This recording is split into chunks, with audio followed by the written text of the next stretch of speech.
Assalamualaikum warahmatullahi wabarakatuh. Alhamdulillah.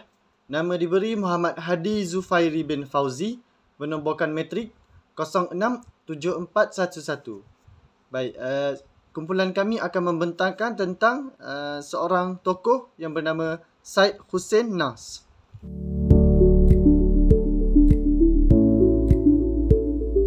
Baiklah, kita mula pada pengenalan seorang tokoh yang bernama Syed Hussein Nas.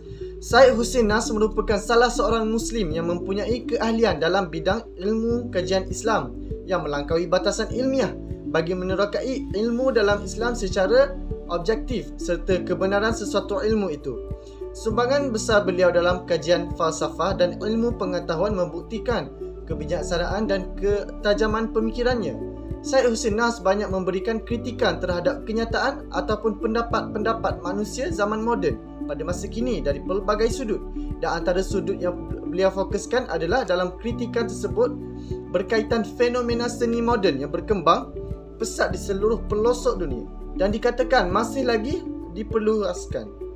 Seluruh bahagian masyarakat telah terpengaruh dengan fenomena tersebut, termasuk dengan masyarakat Islam. Selain pada itu, Nas juga merupakan salah seorang jurubicara Islam yang bersungguh-sungguh menyuarakan serta mengutarakan pemikiran tradisionalisme bagi menghalangi arus modernisasi yang mana sedikit sebanyak telah merosakkan serta bercampur dengan arus tradisionalisme sehingga merosakkan tradisi luhur masyarakat terutamanya Islam.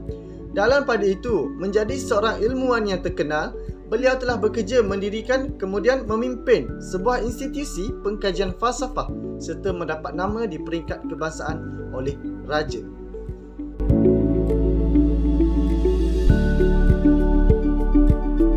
Kita beralih kepada bahagian riwayat hidup Syed Hussein Nas. Syed Hussein Nas telah dilahirkan pada tanggal 7 April tahun 1933 di Tehran, iaitu di negara Iran. Negara di mana lahirnya para ahli falsafah, sufi, cendekiawan dan para penyair Islam terkemuka. Bapa beliau ialah Syed Waliullah Nas. Syed Waliullah bukan sahaja dikenali sebagai seorang ulama yang tersohor di Iran, malah beliau juga dikenali sebagai seorang pendidik dan juga doktor pada zaman pemerintahan Reza Shah. Beliau mendapat nama di Jabatan Menteri Pendidikan pada masa kini. Baik, di samping mendapat pendidikan informal dari keluarga, Syed Hussein Nas turut mendapatkan pendidikan tradisional di Tehran secara formal. Pada medan ini, beliau mendapatkan pelajaran menghafal syair-syair klasik dan juga menghafal Al-Quran. Pelajaran-pelajaran ini sangat memberikan kesan dalam fikiran dan jiwa Nas. Seterusnya, Syed Waliullah menghantar beliau untuk menuntut ilmu dengan beberapa orang ulama besar di Qum, iaitu negara Iran, termasuk Thabu Thabai yang merupakan penulis kitab tafsir Mizan bagi mendalami ilmu falsafah, tasawuf dan kalam. Selepas pendidikan awal di Iran, Nas belajar ilmu matematik dan fizik di Massachusetts Institute of Technology (MIT). Syed Hussein Nas menerima PhD dari Universiti Harvard pada tahun 1958, pengkhususan dalam kosmologi dan sains Islam, di mana beliau berkhidmat selama beberapa tahun sebagai dekan fakulti persuratan. Syed Hussein Nas juga pernah berkhidmat sebagai Presiden Universiti Arya Mehr di Iran. Pada tahun 1979, beliau berpindah ke Amerika Syarikat dan mengajar di beberapa universiti Amerika. Akhirnya, menyertai Universiti George Washington di Washington DC. Pada tahun 1981, Nas memberikan syarahan di Gifford di Universiti Edinburgh. Hasilnya, beliau telah dipilih sebagai ulama Islam pertama yang layak menerima anugerah kursus agama dan sains Templeton pada tahun 1999.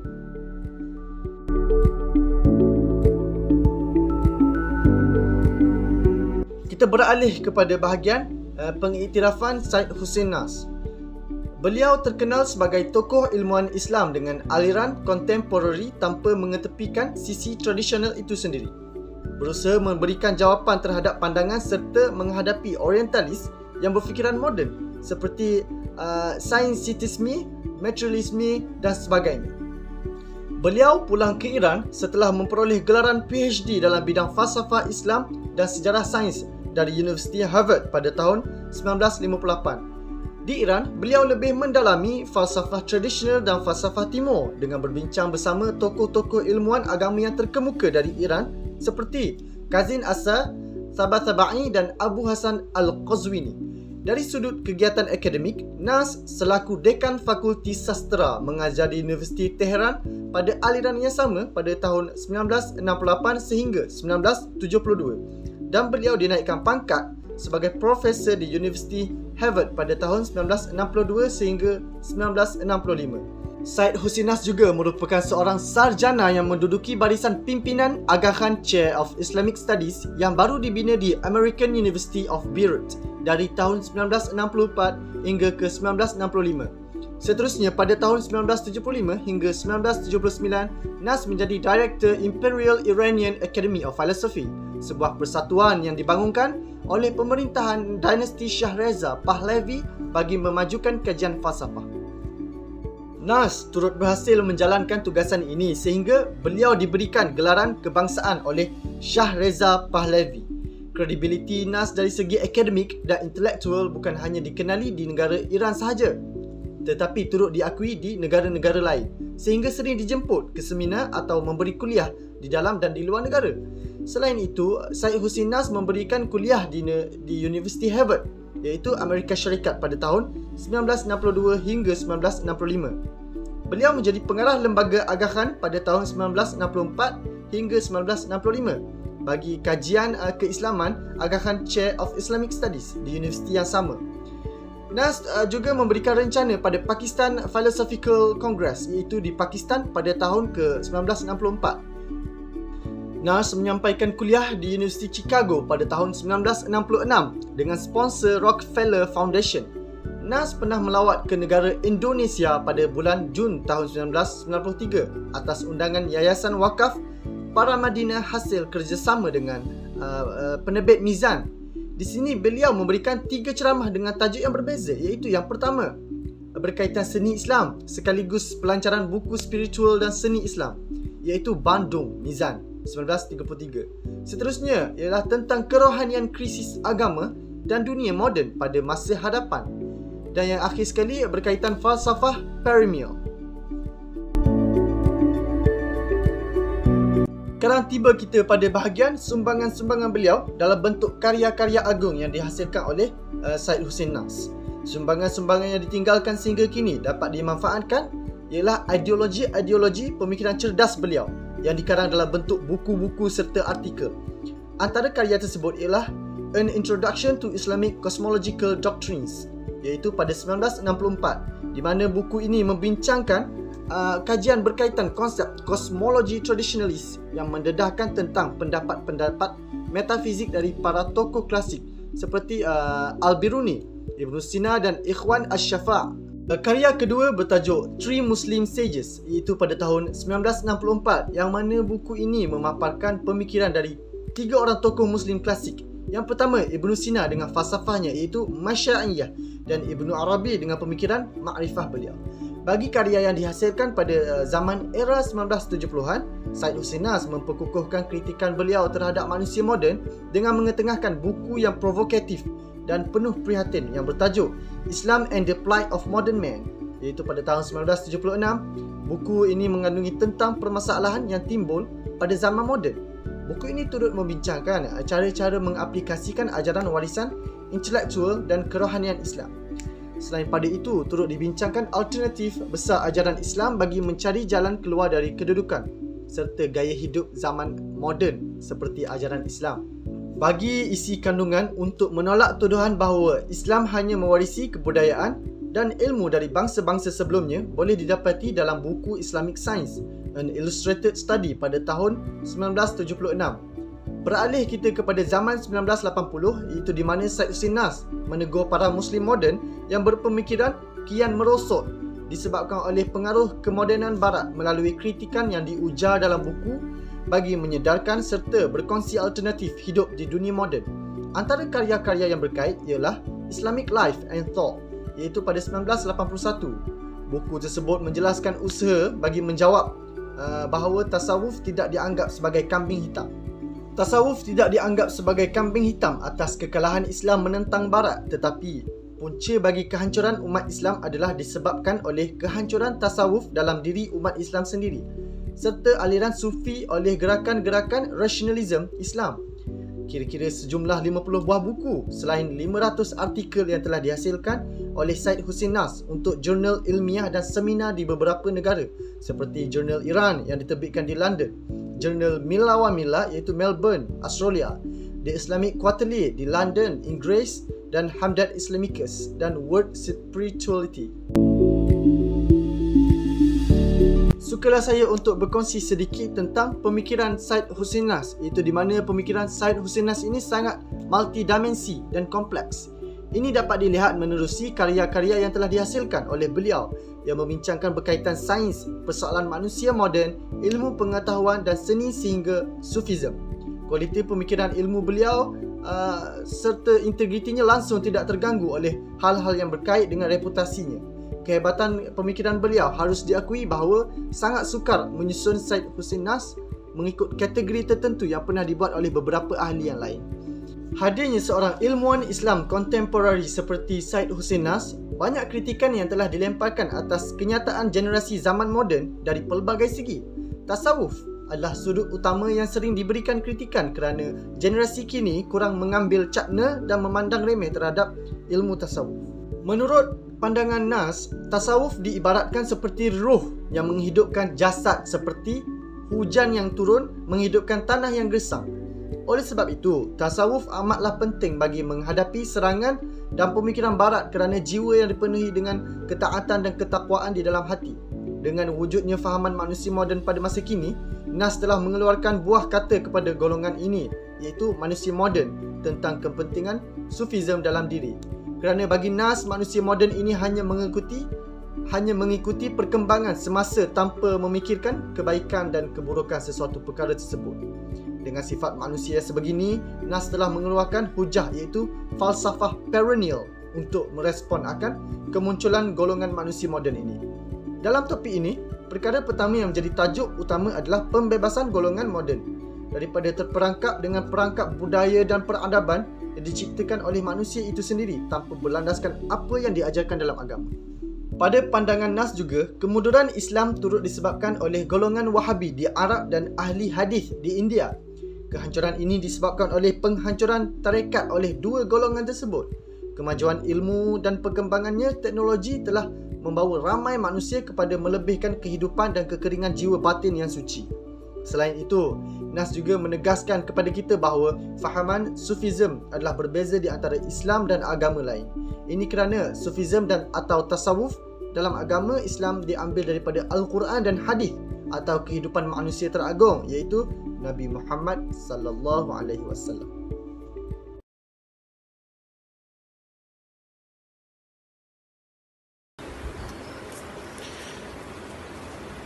Pemikir Syed Hussein Nas adalah seorang di antara sedikit pemikir Muslim abad ke-20 yang menaruh perhatian kepada nilai-nilai tasawuf sebagai tawaran alternatif penyembuhan krisis manusia moden.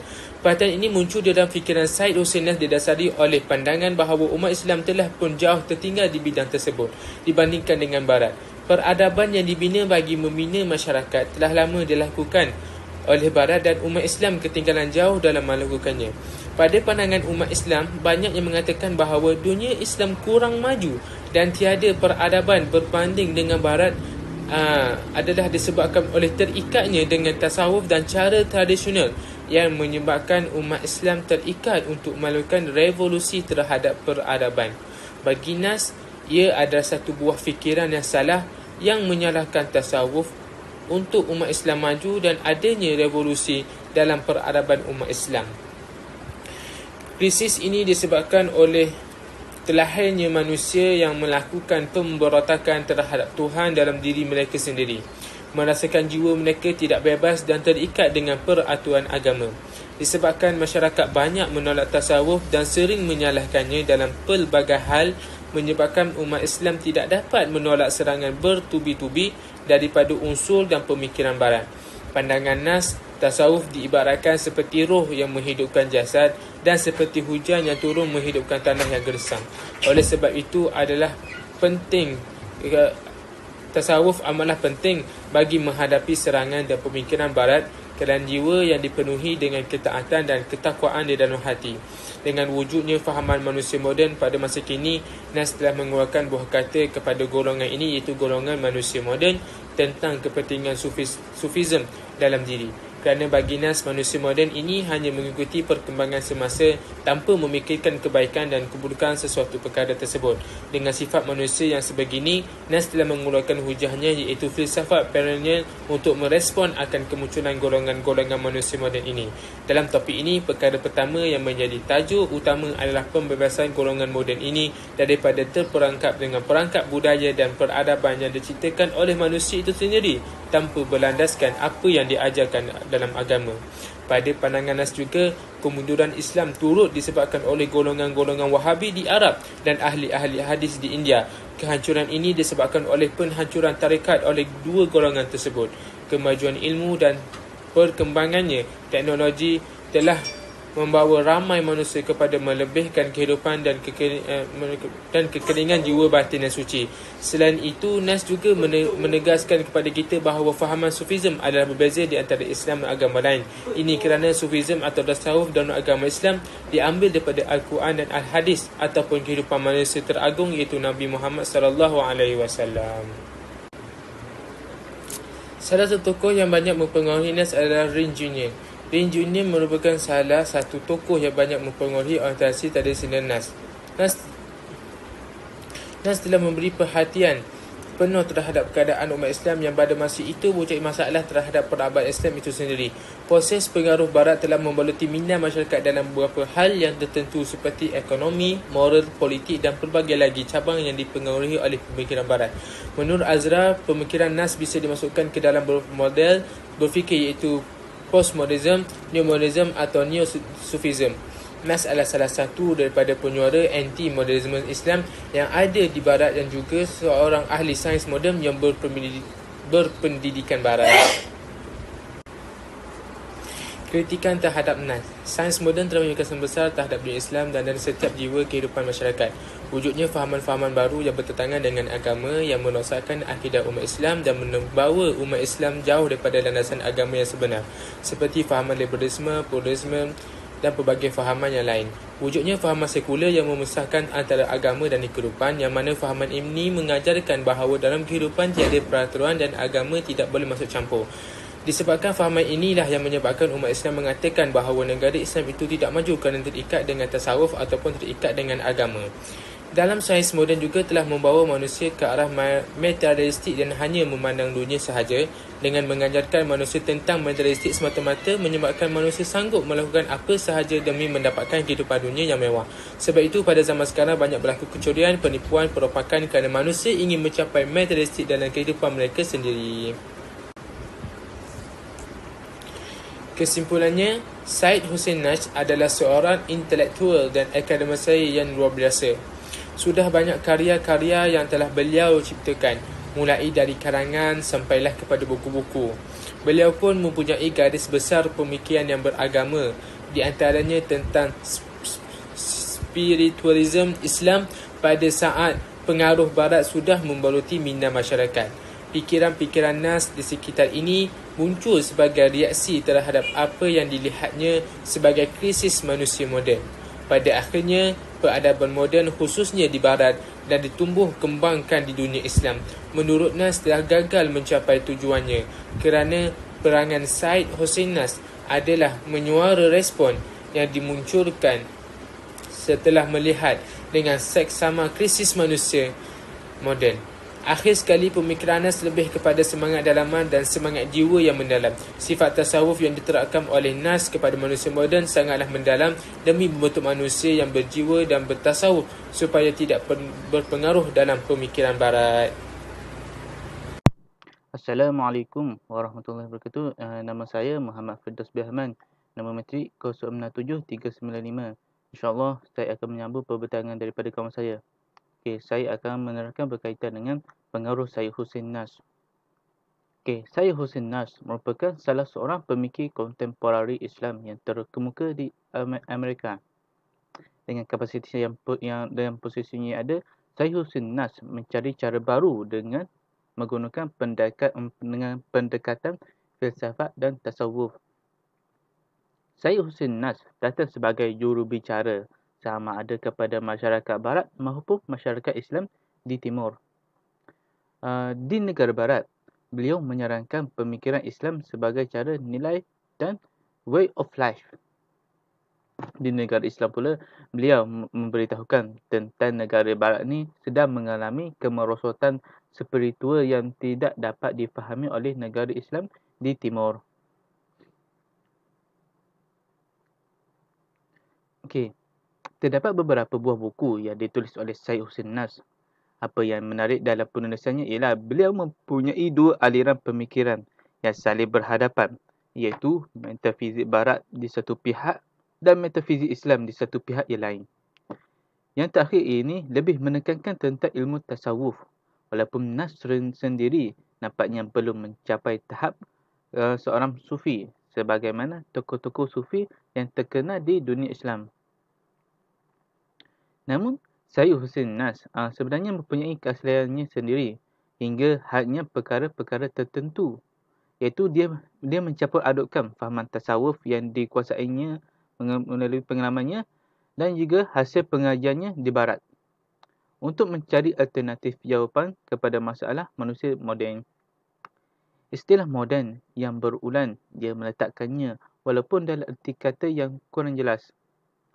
Namun begitu, melihat konteks istilah tersebut merujuk kepada pandangan dan cara kehidupan masyarakat di barat. Walaupun ia tidak terhad, tetapi dapat difahami daripada beberapa tulisannya bahawa apa yang dimaksudkan oleh barat dalam kualiti hidup yang pada pandangannya dianggap rasional, kapitalistik dan cenderung melepaskan pandangan agama. Terdapat beberapa pertimbangan mengenai pemilihan tokoh dalam penyelidikan ini. Antaranya ialah, yang pertama, Syed Hussein Nas telah menimbulkan banyak idea-idea Islam yang telah mewarnai khazanah intelektual Islam. Yang kedua pula ialah perjuangan intelektual pada skala antarabangsa. Syed Hussein Nas ialah pemikir Islam kontemporari yang dianggap sebagai saintis bakal Muslim yang paling terkemuka di Amerika selepas daripada kematian Fazlur Rahman dan Ismail Raji Al-Faruqi. Syed Hussein Nas juga dikenali sebagai seorang penulis yang produktif dan mempunyai minat serta menguasai kemahiran dan kepelbagaian dalam sains. Boleh dikatakan ialah pengaruh pemikiran Syed Hussein Nas dapat dirasakan di berbagai negara Islam seperti di Malaysia. Sebuah akademi sains Islam yang didirikan atas inspirasi karya-karya Nas tentang sains Islam, iaitu The Islamic Academy of Science of Malaysia yang ditubuhkan pada 1977.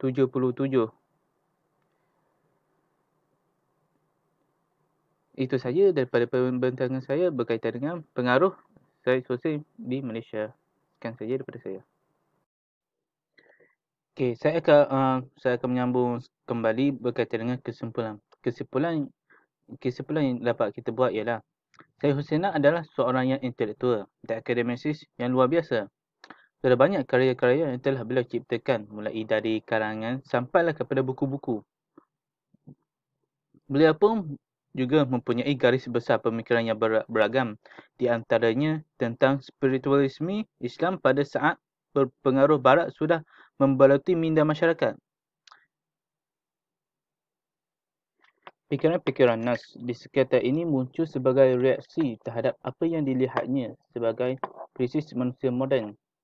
Pada akhirnya peradaban moden khususnya di barat dan ditumbuh kembangkan di dunia Islam menurut Nas telah gagal mencapai tujuannya kerana peranan Syed Hussein Nas adalah menyuarakan respon yang dimunculkan setelah melihat dengan seksama krisis manusia moden. Akhir sekali pemikiran Nas lebih kepada semangat dalaman dan semangat jiwa yang mendalam. Sifat tasawuf yang diterapkan oleh Nas kepada manusia moden sangatlah mendalam demi membentuk manusia yang berjiwa dan bertasawuf supaya tidak dipenuhi oleh pemikiran barat. Sekian saja daripada saya.